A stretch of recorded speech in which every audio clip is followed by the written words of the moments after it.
Hello everybody! So today we are going to be making some matcha protein balls, or also known as power balls, however you want to say it.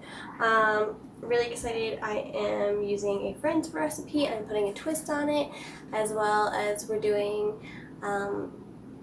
a double batch rather than just a single batch, because I like to make sure there's enough to last a while rather than doing this like weekly. So we're gonna get started right away. It's super easy. You just need a few ingredients. First, we're gonna start with our 2 cups of oats, and I'm going to be using the quick oats because it's just a lot easier. So get 1 cup. 2 cups. Put that aside for now.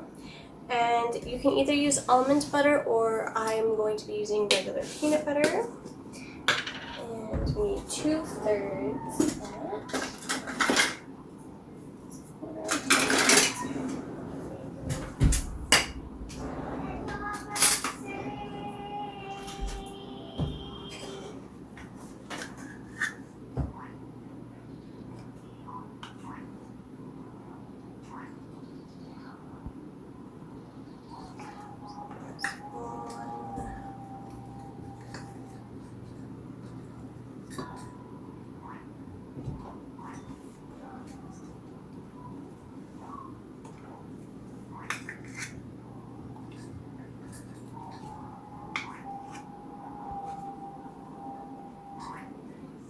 Two.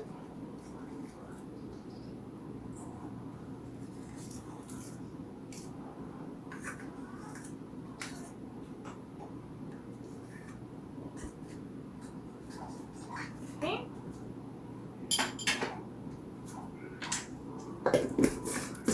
2/3 peanut butter or almond butter again. Then we're going to be using 4 tablespoons of maple syrup. So 1, 2, 3, 4.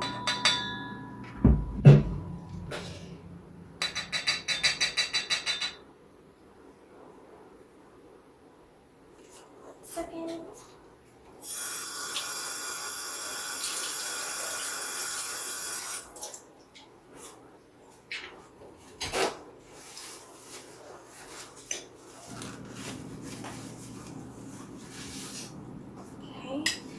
And in here I have our chocolate protein powder.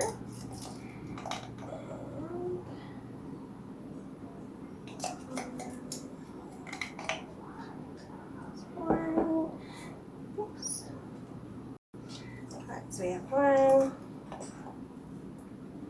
2, 3.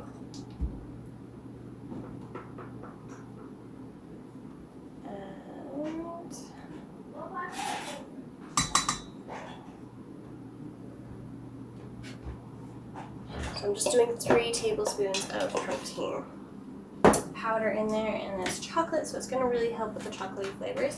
And you're going to grab your bag of matcha. But yeah, I love this Power Up protein. It is so good. Comes in a nice big bag when you do get it. And for this, we're going to need 2 tablespoons of matcha.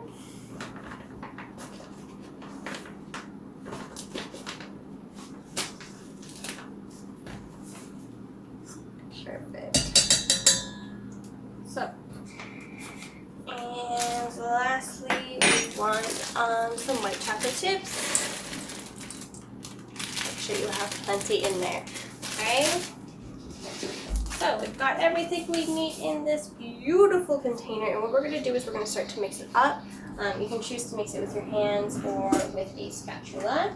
Today I'm going to be using a spatula. for the most part until I get into the making the balls. But I really like doing this to get it mixed up really well.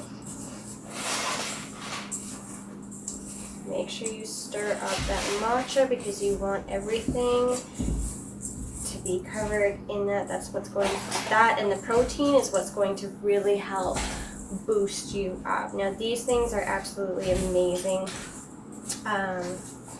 I used them when we went on a trip and it was just so good. It really helped when you had your downtime and you're getting really tired. It made a world of difference. So, and then if you find that you need to, you can add a teaspoon of water at a time if you find it's too crummy. So I'm just going to add a little bit in there. It's really not too bad. And then what I'm going to do is I'm just going to scrape this off.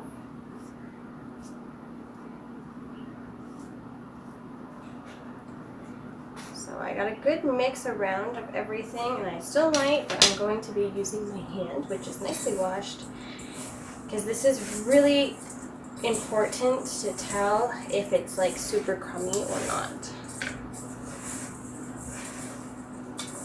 And really, it's pretty good. It is a little crummy.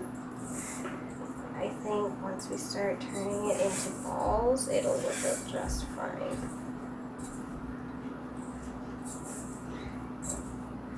Just for safe luck though, I'm going to add 1 more teaspoon of water.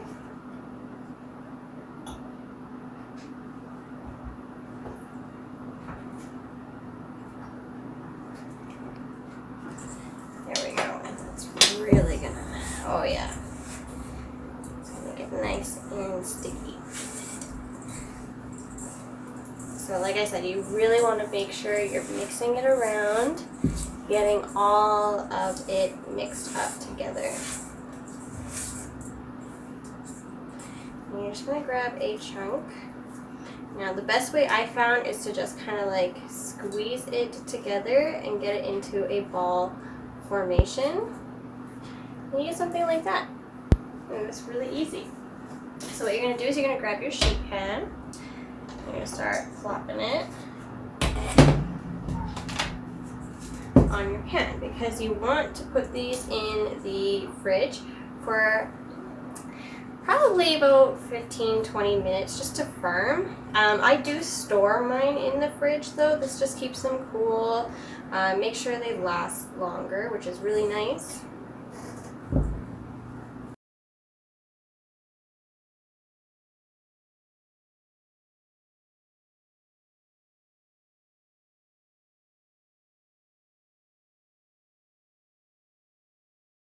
And like I said, you just just pop it in the fridge and then you let them cool and firm for 15 to 20 minutes so you can eat them. But like I said, store it in an airtight container and keep it in your fridge and you're good to go. Thanks again for joining.